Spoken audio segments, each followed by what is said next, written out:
Tienes que dejar que la realidad dicte tus niveles de inseguridad en vez de que tu inseguridad dicte tu realidad. Porque si no rompes la distorsión, siempre vas a estar intentando escapar de una cárcel de la que has tirado la llave. A mí me gusta mucho hablar de racionalidad, pero la verdad es que tú no puedes ser racional si tu realidad funciona en base a la inseguridad. Porque si percibes algo que no es real, vas a razonar en base a eso. La racionalidad funciona en base a la información que tienes. Pero si toda la información que viene de lo que percibes está sesgada, entonces tu racionalidad también lo está. Por lo que al final, racionalmente, te vuelves emocional. Porque ya viene sesgado con ese tinte. Por lo que, si esa inseguridad dicta la realidad, esa inseguridad dicta la racionalidad. Y sin racionalidad es muy complicado que puedas salir de una percepción sesgada, de una realidad intoxicada por esa inseguridad. Es muy complicado que hagas las acciones que realmente deberías hacer porque te es muy complicado procesar la información en una forma en la que consigas los resultados que realmente necesitas. Es como si pierdes literalmente 80 puntos de IQ. Yo durante muchos años fui una persona muy insegura y a raíz de ello empecé a percibir la realidad con ese foco, con ese sesgo de confirmación, inconsciente pero real. Entonces, como percibía la realidad así, lo que sucedía es que estaba atrapado en la trampa, en el ciclo vicioso, de decir, cuando tenga esto, tendré confianza, cuando tal, cual y pascual, tendré confianza. Y eso es básicamente postergarlo. ¿Y a qué te suena esta postergación? A lo mismo que hace la gente con la felicidad. La famosa ecuación de la felicidad de cuando tenga esto, seré feliz. Y vayas a donde vayas, hagas lo que hagas, sigues siendo tú. Y sigues sintiendo lo mismo, sigues arrastrando el tinte. Porque el problema era interno, era subyacente, no externo. Lo externo puede ayudar, pero no puedes esperar que cambie algo que es interno. ¿Cómo le vas a pedir a algo externo que cambie algo que es un problema interno? Estás pidiéndolo que compense. Estás literalmente pidiendo que compense. Lo externo puede sumarte todo lo que te pueda sumar, pero no puede compensar un problema interno. No puedes curarte de una lesión en el codo rehabilitando la rodilla. Cuando tenga esta rodilla suficientemente fuerte, entonces allí sí que sí, ya por fin poder entrenar. Y luego te pones a entrenar y me duele el codo. Pero como no eres consciente que es el codo, entonces pues tengo que rehabilitar más aún la rodilla. Esa es un poco la dinámica que será. Que es como, a ver, que viene bien rehabilitar la rodilla, pero que si el problema está en el codo, está en el codo. Las creencias son lo que sustentan de verdad la inseguridad. Es cierto que dependiendo de la realidad, esta realidad pues indirectamente va a tener un efecto en las creencias que formas. Pero si partes de unas creencias inseguras, tal vez cambies la realidad pero no seas capaz de verla. Ahí está el problema. Además que pues, te pueden limitar mucho y pueden hacer que te sea mucho más difícil cambiar la realidad. Las creencias que sustentan una inseguridad no tienen por qué ser conscientes. Yo racionalmente puedo pensar, no, esto no tiene ningún sentido porque incluso si sale mal no pasa nada, si a nadie le importa, pero si inconscientemente no creo eso, la reacción sigue siendo la misma. Porque el lado emocional reacciona en gran medida a ese inconsciente, a eso que no percibes. Y por eso, aunque tú conscientemente puedas decir, esto no tiene ningún sentido, puedes seguir sintiendo una tentación o unos nervios o algo que no se corresponde con lo que realmente crees. Por eso puede haber esa disidencia. Y la forma de encontrar esas posibles creencias que estén causando la inseguridad es a través de un protocolo. Sencillo. El primer paso es estar consciente, estar atento. Si no somos conscientes, pues se mantiene en el inconsciente, entonces ya está. Ya, pues te quedas igual. ¿De qué tienes que estar atento, consciente y demás? De tus pensamientos. Esa es la forma en la que puede salir a la luz alguna información que venga del subconsciente. Tienes que estar atento de tus pensamientos y el paso 2 es apuntarlos. Cuando los apuntas, eliminas la ambigüedad, los conviertes en algo tangible. Porque si no es como un sueño. Que es como que lo recuerdas, pero luego olvidas la mitad y no lo sabes muy bien y no puedes articularlo bien. Entonces es importante que lo apuntes para recordarlo y también para identificar patrones. Ves apuntando pensamientos, no tienes que apuntar todos, sí, total. Pero, sino que más bien dedica 5 minutos a sentarte sin hacer absolutamente nada y dejar que los pensamientos fluyan. Sin juzgarlos, sin tratar de ir hacia un lado u otro.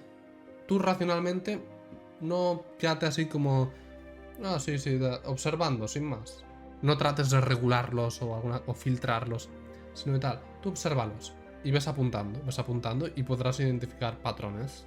Y ya más hagas este hábito, pues mejor aún, porque más información podrás sacar del subconsciente. El paso 3 es analizar qué posibles creencias subconscientes pueden haber creado ese pensamiento que has recibido. Y trata de enfocar con preguntas los pensamientos a la dirección que quieres. Porque no quieres que te lleguen pensamientos de algo que no tiene nada que ver. Quieres que te lleguen pensamientos de lo que quieres saber. Por eso has de hacer preguntas de, por ejemplo, en el caso de la inseguridad, ¿por qué siento inseguridad por esto? Te lo preguntas y dejas que lleguen las ideas. Primero te van a llegar ideas como de la parte más superficial del subconsciente, que es lo que ha quedado de lo que hiciste ayer. Pero tú quieres ir más hondo, quieres llegar a raíz. Y de eso se consigue preguntando una y otra vez. ¿Y por qué? ¿Y por qué tal? ¿Por qué cuál? Cuando recibes una respuesta, ¿y por qué esa respuesta y tal? ¿Por qué siento inseguridad de esto? Ah, pues por esto. ¿Y por qué esto me hace sentir tal? Y profundizas y tal. No hagas sinónimos de, ah, ¿por qué me siento inseguro por esto? Ah, pues por esta razón. Y luego creas, ¿y por qué me siento, y por qué esa razón me hace sentirme inseguro? Y creas un sinónimo. Sino que realmente trata de profundizar e ir una capa más hondo y una capa más hondo hasta desenterrar la realidad. Es importante que consigas no juzgar ni censurar.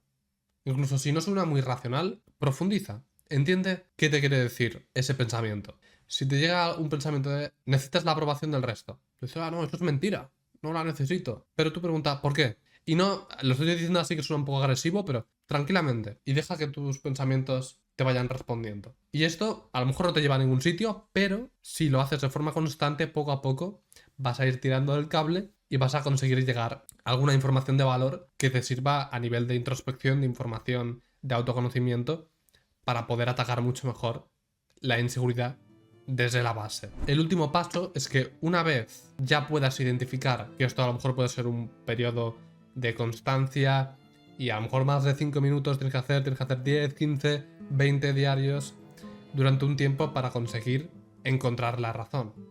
Pero una vez la tengas, una vez salga a la luz, allí lo que quieres es cambiar esa creencia inconsciente por una consciente. Si la creencia subconsciente para, por ejemplo, una inseguridad en la que te da miedo hablar en público, es que cuando tenías 3 años había mucha gente, dijiste una tontería, el resto le pareció una tontería y tus padres se avergonzaron y te dijeron que no tenías que hacer eso, que no tenías que decir estas cosas, porque no sé qué, que van a pensar el resto de nosotros, porque no sé, dijiste una palabrota, dijiste una cosa fuera de lugar, lo que sea. Entonces tus padres a lo mejor se enfadaron y a raíz de que se enfadaron, tú entendiste como que mis padres ahora mismo no me quieren porque he hecho esto. Y si lo sigo haciendo, podrían dejar de quererme del todo y entonces podría morir. Y por puro instinto evolutivo de supervivencia, esa parte de ti que hablaba tranquilamente en público desapareció. Básicamente, o sea, pusiste una barrera, un bloqueo de, uy, no voy a decir nada. Cuando estoy en público no voy a decir nada porque si no significa que podría morir. Eso es lo que desde tu perspectiva pudiste pensar. Y esa sería la razón. Entonces, si entiendes que, bueno, eso es más bien cuándo. Pero si entiendes que el porqué es el rechazo de tus padres, te van a abandonar, la gente va a pensar mal de ti y por eso nadie te va a querer. Porque eso es un poco la psicología. Como el resto no les va a gustar, la gente me va a dejar de querer. Y voy a quedarme solo y voy a morir. Si esa creencia la cambias por una racional de no va a pasar nada, a la gente no le importa, no voy a decir nada que esté fuera de lugar de forma tan desproporcionada como para que todo el mundo se enfade, así que eso es una exageración. Si alguien se enfada, no pasa nada. Nadie va a dejar de quererme solo porque dije una tontería un día delante de un grupo de gente. Es decir, tienes que hacer un trabajo por crear una buena creencia o un grupo de creencias con las que puedas intercambiar la creencia inconsciente que ahora entiendes. Pero no vale con hacerlo una vez, tienes que interiorizarlo y luego ponerla en práctica. Es decir, salir, tomar acción y recordarla, tenerla en mente. Y aún así no va probablemente a destruir todo el defecto, pero con el tiempo vas a sentir, aparte de acostumbrarte, por fuerza, vas a sentir cómo se va desarmando la creencia inconsciente y va pasando la nueva creencia al subconsciente. Porque ese es el proceso de las creencias. Pasan al subconsciente. Esa creencia que ahora está en el subconsciente de que, sí, pues tus padres tal, tus padres cual, no sé qué, o que te pasó esto, se rieron de ti, te caíste, tal. Eso, en un primer lugar, fue una creencia racional, entre comillas. No es racional desde nuestra perspectiva actual, pero sí que fue racional desde tu limitada percepción que probablemente tuviste si se trata de un trauma así de la infancia, porque es un trauma relativo a tu percepción. No sería un trauma para ti ahora, probablemente, pero sí que lo fue entonces. Y tú hiciste ese procesamiento racional, que obviamente pues es racional en base a los recursos mentales y de percepción que tienes. Y ese es el resultado de esa creencia que con los años se ha quedado allí y que ahora choca con la creencia racional y no entiendes por qué. Oye, ¿por qué yo quiero hacer esto y no puedo? Pues tienes que conseguir entender la creencia antigua para intercambiarla y moldear la creencia racional hacia ella. Y una vez consigues eso, puedes conseguir empezar a revertir la inseguridad, tanto desarmándola como practicándola en acción y acostumbrándote al nuevo patrón que quieres interiorizar.